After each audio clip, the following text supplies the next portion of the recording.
Hi everyone, welcome to Fat to Thin Senior RNY.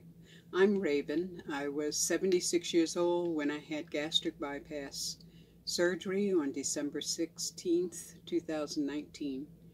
Medicaid approved the surgery. Last week I talked about what it was like during my 7 days of intuitive eating. Actually, it's been 14 days now. In this vlog, I'll be talking about seeing myself as I really am. Or, if you're curious, please continue to watch and join me on this journey.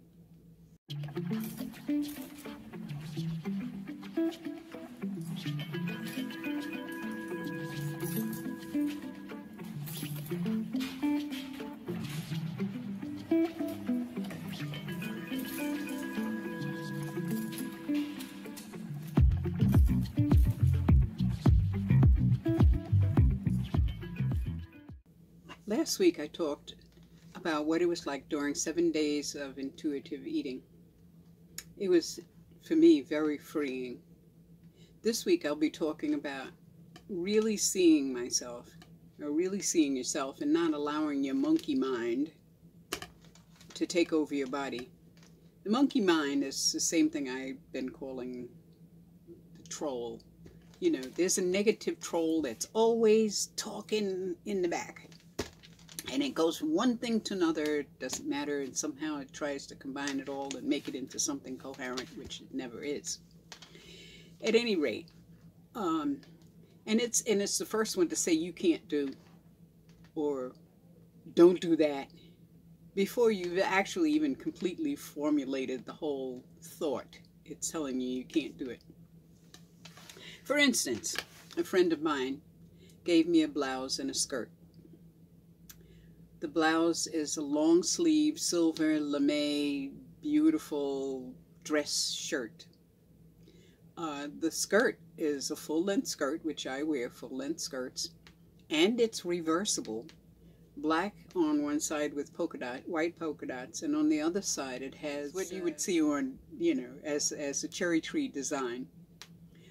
And it's beautiful, absolutely gorgeous, you know, but both were size 1X, okay? I thought they were too small. I had them for 3 days before I even really looked at them, you know, and God forbid I should try it on, you know? So anyway, I tried it on.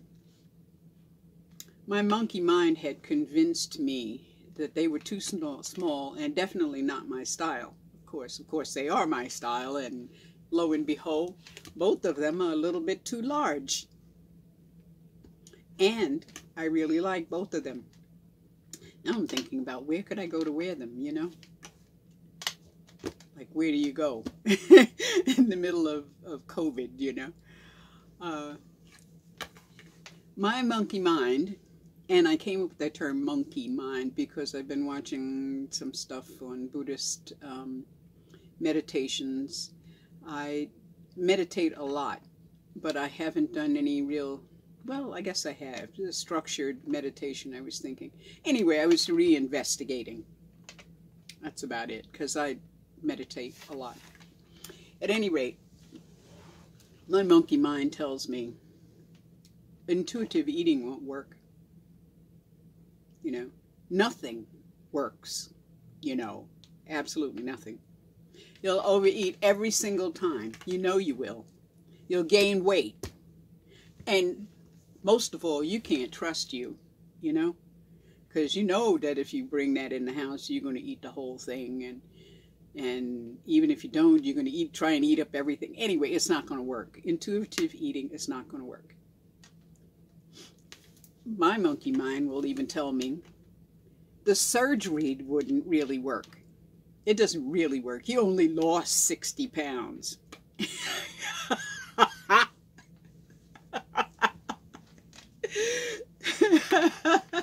The truth is, monkey mind, that I lost 60 pounds, you know? And I'm still losing weight and still getting thinner. Although I didn't lose weight this week. I gained a half a pound, but you know, it's been up and down anyway, so overall, I'm losing weight. I mean, I know that I am in much better shape. For instance, I am about 500 feet from the dumpster for this row of the park. About 500 feet. You know, it's not biggie.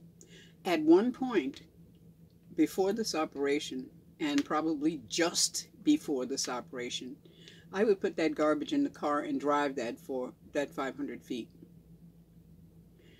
and feel relieved. You know, now I grab the stuff, you know, and I walk it down, unless I got a lot of garbage and I'm going someplace else, you know, I'll dump it in the car and then stop and keep going. But otherwise, I just walk it down there. Now, the thing is, I strongly remember what a struggle it was to carry a small bag of garbage that 500 feet and then walk back. It was hard. It was very hard. It's not hard now. I mean, I've been working at it, walking a lot and that kind of stuff, but it was hard. And my silly little monkey mind keeps telling me, oh, you should probably just put that in the car and carry it down, you know, go down to the dumpster. You can't carry that far. That's too much stuff. The bag is too big. You know, stuff like that. And I just pick it up and go. So to back up, let me tell you what's been going on with my mind. About 4 months ago, I got a car. I was thrilled to get a car because I had a car that the mechanic said, don't drive it more than a mile, don't take it out of town, you know.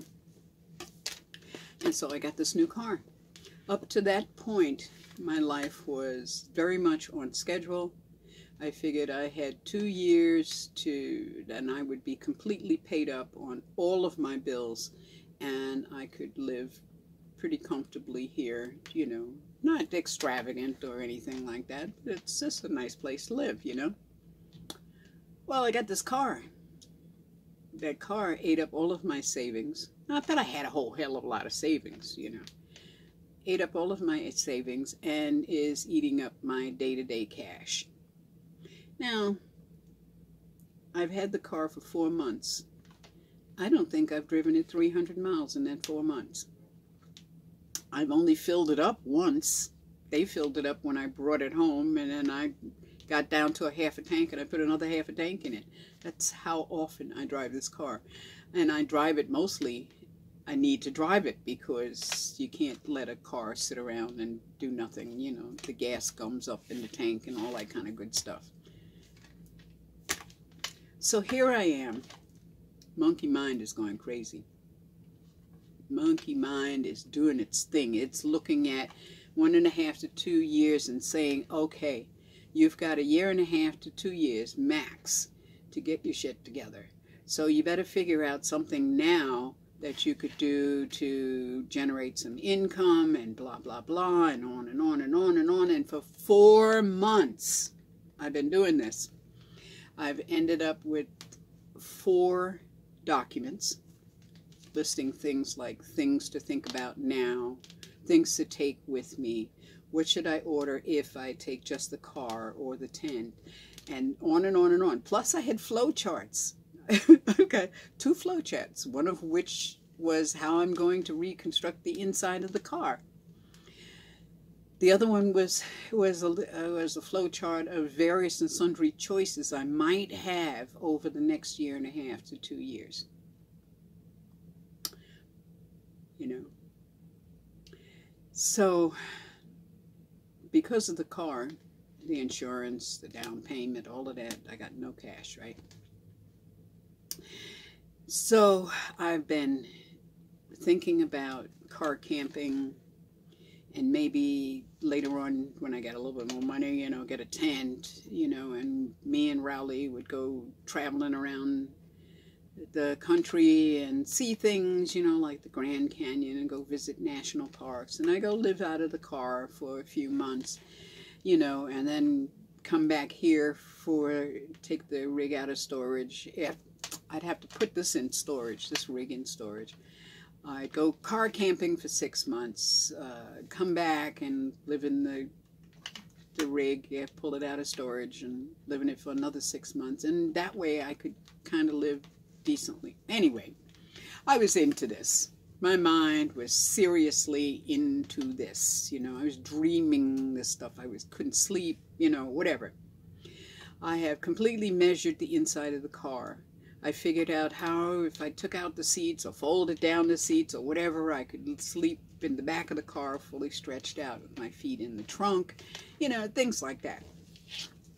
I started Amazon and Walmart wish and want lists of tents, and I went crazy here. 4 months of this, I've been doing this. So I finally, you know, I'm deeply down this rabbit hole. And I figured, okay, you know, maybe to generate some income, I'll start another YouTube channel and call it Adventures with Raven and Rowley, right? And just film stuff and hopefully make enough income so I don't have to live in the desert for 6 months of the year. Not that I mind. I mean, you know, I find it interesting, you know. But I was seriously down this rabbit hole. So finally I told my daughter, my oldest daughter, yeah, this is what I'm thinking of doing, and, you know, and I've got a year and a half. This is the reason why I'm not crazy, you know. I know you think I'm crazy, but I'm not crazy. And this is the reason why I can join some caravans, I could do this, I could do that, you know, like. She said to me, you don't have a clue what's going to happen in a year and a half to 2 years. You might win the lottery. I say, well, yeah, if I bought a ticket, you know. She says, she said to me, you know, in a year and a half or 2 years, if you haven't got enough cash, first of all, you know, we're not going to let you sit out there in the world and not have enough cash. But second of all, you could always send the car back. My mind, my monkey mind, became completely and absolutely silent. I mean, there was nothing going around in there. It was amazing to realize that there was nothing going around in there. I said, oh yeah, huh. If I did that, I mean, if the shit hit the fan and it got to that point, then I did that, what would I be losing? You know, I'd be gaining half of my income, you know. So I said, okay, cool. I mean, I'll keep paying for the car until such time as if I can't pay for the car. But I will pay for the car because my monkey mind jumped back in. I could go car camping. I could go to places like the Grand Canyon and things like that, you know, and see stuff that I haven't seen and have always wanted to see and do, you know. So I just might do that. So anyway, so got to self-sabotaging checkup, okay? I did intuitive eating again this week. I actually like doing that. I didn't realize how sick and tired I am of recording every bite that I eat and thinking about every bite that I eat. You know, it's just crazy. I didn't realize that. Well, I'll probably end up doing it again anyway, but the point is that why is it necessary? You know, why is it necessary for me to record everything in my mouth? I should know when I'm eating too much. I mean, it's not like I don't know, and it's not like I don't know what I'm eating is good for me or bad for me, you know. It's just a matter of taking care of it. Anyway, I think the week went okay. Even though I gained a ½ pound, I don't, you know, it could be water weight, could be anything. I think I did okay. I don't believe that I overate. I don't believe that I overindulged in anything. I don't feel guilty about anything I ate. I recognized when I had a danger food, and so I tossed it out. I tossed out whatever I didn't need of it, you know. If I realized at some point that this was a danger food and I've got some of it in front of me, well, I might finish what was in front of me, but the rest of it is going in the garbage. And that's the way it is. So I didn't overdose on anything. And then there's Rowley. He's doing okay this week.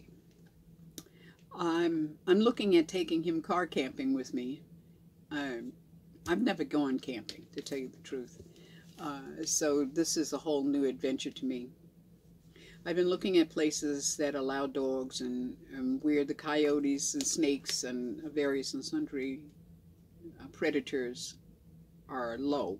You know, the chances of him getting eaten by a coyote in the middle of a national park is probably pretty good if there aren't a lot of people around, you know. So anyway, so I'm still looking. But, you know, the thing is, just with that one thought that I could send it back makes the urgency of this possible car trip minimal. It's just amazing. It's an amazing thing that it just one little idea can do for you, you know. So to sum up, I'm feeling good. I don't have any regrets about the surgery. I would do it again, for sure. I'm feeling good. My mind is feeling good too. And this last week, because of what she said, I have been pretty relaxed. You know, I'm actually even beginning to sleep pretty good. Okay? So, it's amazing. 4 months down a rabbit hole. Please like, share, subscribe, and comment, if you will.